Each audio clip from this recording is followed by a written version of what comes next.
네, 이제는 곧 다가올 개장 전략 잡을 텐데요. 홍콩 CSOP 자산운용 이재충 상무 바로 연결해 보겠습니다. 상무님, 안녕하십니까?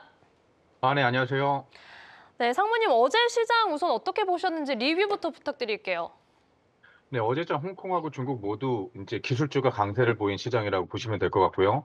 이제 본토 같은 경우에는 초기 약세에서 반등을 했고 업종별로 굉장히 뚜렷한 차별화가 나타나고 있어요. 그래서 일부 테마 영역은 상당한 강세를 보이는데 우선 로봇 산업, 아까 말씀하신 대로 미국 정부가 로봇 기술 촉진하기 위해 행정명령 준비하고 있다는 보도 때문에 심리가 굉장히 개선되면서 강세를 보였고요. 가장 대표적인 종목은 캠브리콘이라고 보시면 되고 거기서 캠브리콘의 또 다른 이제 뭐 AI 칩 생산을 확대해 가지고 시장 점유율을 확대하겠다. 이런 계획 발표하면서 상승세가 더 커졌죠. 홍콩 우선 남양 자극 같은 경우에는 많이 유입되지 않았습니다. 왜냐하면 오를 때는 또 이제 남양 자극이 그렇게 많이 들어오진 않고 있거든요. 떨어졌을 때 유입이 많아지는데 기술주하고 헬스케어가 이제 회복을 주도했다 보시면 되고 캠브리콘 역시 생산량 이거 관련해서 차이넥스트하고 스타50 홍콩에 상장된 ETF들이 굉장히 많이 올랐고요. 우선 글로벌 여행 같은 경우에 뭐 환경은 굉장히 아직 우호적이기 때문에 구리 가격이 다시 상승했어요. 그래서 이제 최고치를 기록하면서 금속하고 이제 구리 관련 종목들이 굉장히 많이 올랐고 뭐 로봇 관련 종목들도 굉장히 강세를 보였고요. 네, 이렇게 전반적으로 지금 시장이 뭐 전반적인 자금의 움직임이나 이런 부분은 잠잠했을지라도 기술주가 분명 강세를 보였던 점은 짚어주셨습니다. 앞서 지금 캠브리콘도 언급을 해주셨고 저희가 지금 이슈에서도 무어스레드가 오늘 상장하게 되는 부분도 같이 체크를 했는데 여기와 관련해서 더 살펴볼 관전 포인트 있을까요?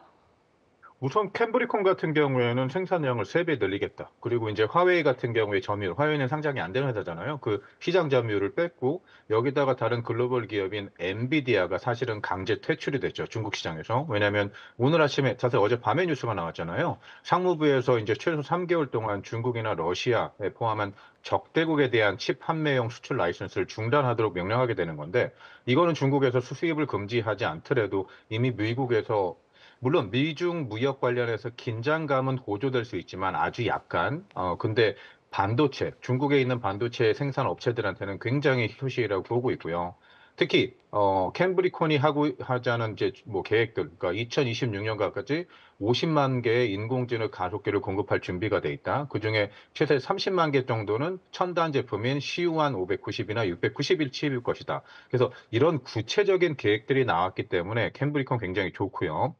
무어스레드 상장 관련해서 굉장히 좋은 소식들이 많이 나오고 있죠. 기대감과 우려감도 있긴 하지만 이제 무어스레드 같은 경우에는 그 가창판, 그 스타 50 지수에 상장이 될 텐데 아직까지 무어스레드를 투자하기에는 중국 본토 투자 입장에서 왜냐하면 이게 스타 커넥트에 포함이 돼야 되거든요. 거의 뭐 한 600개 종목이 홍콩의 저기 그 뭐야 브로커를 통해서 노스바운드 우리가 맨날 사우스바운드 얘기하는데 노스바운드가 있는데 그걸 살 수 있는데 상장하자마자 이게 포함될지는 모르겠어요. 그 리스트에 들어가야 저희가 이제 홍콩을 통해서 살 수가 있는 거고 다른 거 하나는 만약에 이게 스타 50 ETF를 추정하고 있는 이제 스타 50 지수를 추정하고 있는 ETF 편입이 되려면 우선은 상장 유지 기간이 있거든요. 그래서 ETF에 편입되기 전까지. 그래서 지금 무엇에들에 들어가고 싶다 그러면 제 생각에는 공모 펀드가 QP 쿼타를 가지고 있어서 해외 적격 투자 가격을 갖고 있는 그런 데서 이제 익스포저를 갖고 있는 방법밖에 없지 않을까라고 생각하고 있습니다. 그래서 개인 투자자 입장에서는 약간 우선은 지켜보셔야 될 거고요.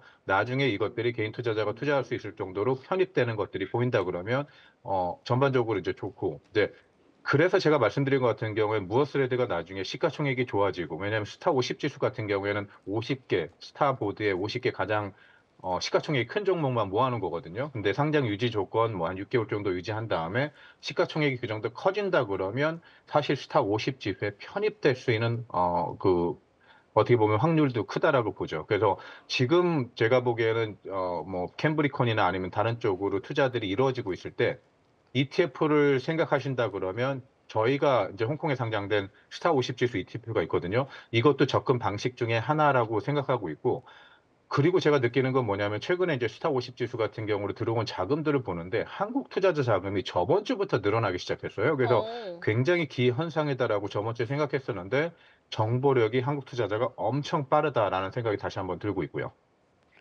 네, 그 빠른 정보력에 또 상무님의 도움 말씀도 크게 보탬이 되고 있습니다. 자, 우선 무어스레드 관련해서는 시장에 잘 들어와서 몸집을 잘 키울 수 있기를 개인 투자자로서는 조금 바라면서 지켜볼 수밖에 없겠고요. 지금 CSOP의 스타 50 인덱스 ETF와 관련해서도 함께 살펴보시면 좋을 것 같습니다. 전일장에서도 좋은 흐름 보여줬죠. 자, 이번에는 또 이제 미 정부에서 로봇 산업을 좀 육성하겠다 이런 이야기들이 나오면서 글로벌 증시 전반적으로 로봇에 대한 기대감이 다시 한번 불었습니다. 여기에 중국 내 로봇주들도 반등을 해줬는데 지금 시점의 매력도는 또 좀 어떻게 진단하시는지 궁금해요.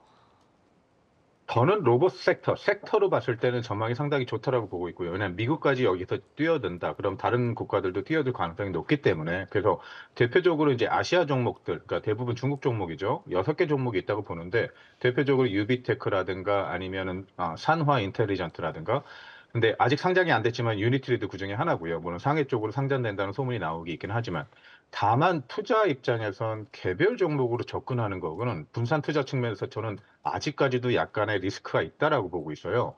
물론 이제 종목 선택을 굉장히 잘하게 되면 엄청나게 높은 수익을 거두겠지만, 근데 그 반대로 이제 그 반대급부도 생각을 하셔야 되니까요. 그래서 ETF로 접근하는 걸 저는 추천드리거든요. 근데 홍콩에는 그렇게 테마형으로 휴머노이드를 추종하는 ETF가 그렇게 많지 않습니다. 물론 관계된 뭐 스타 50 지수라든가 차이넥스 지수를 접근하는 것도 좋지만 사실 이 휴머노이드 로봇 테마형으로 접근하기에는 중국 본토라든가 아니면 한국에 좋은 상품이 많죠. 근데 본토에 있는 상품 같은 경우엔 접근성도 떨어지고 한국 투자자 입장에선 정보가 제한되실 거라 보고 있어요. 왜냐하면 영어로 안 나오고 다 중국말로 나올 테니까. 근데 한국에 상장된 그 ETF 중에 휴머노이드 섹터 추정 ETF도 굉장히 좋은 상품이 많은데 타이거 ETF의 종목 구성이 상당히 좋더라고요. 그래서 제가 종목 이름은 말씀을 못 드리고 근데 제가 그거를 운영하고 있는 포트폴리오 매니저를 굉장히 잘 알고 있거든요. 굉장히 똑똑한 친구고 그리고 분석력이 뛰어나가지고 종목 구성도 너무 좋고 그리고 뭐 또 하나 말씀드리자면 굉장히 겸손하고요. 그래서 한국에 상장된 ETF가 혹시 ETF로 접근할 때는 좋은 상품들이 굉장히 많다라고 제가 말씀드리고 싶습니다.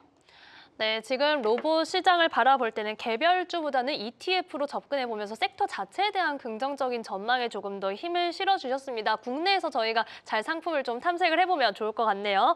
자, 그렇다면 오늘 금요일장 전략은 저희가 어떻게 가져가면 좋을까요? 우선 다음 주 오늘 밤에 나오는 뉴스들을 봐야긴 하겠지만 어젯밤까지 나온 뉴스는 굉장히 긍정적이고요. 그래서 어제 나온 매크로 측면에서 긍정적인 뉴스 하나가 뭐냐면 프랑스의 매크롱 대통령이 시 주석 중국과 협력을 강화하기로 했다라는 게 나왔고 다음 주에 영국의 그 수상이 중국을 방문하죠. 또 협력을 강화한다.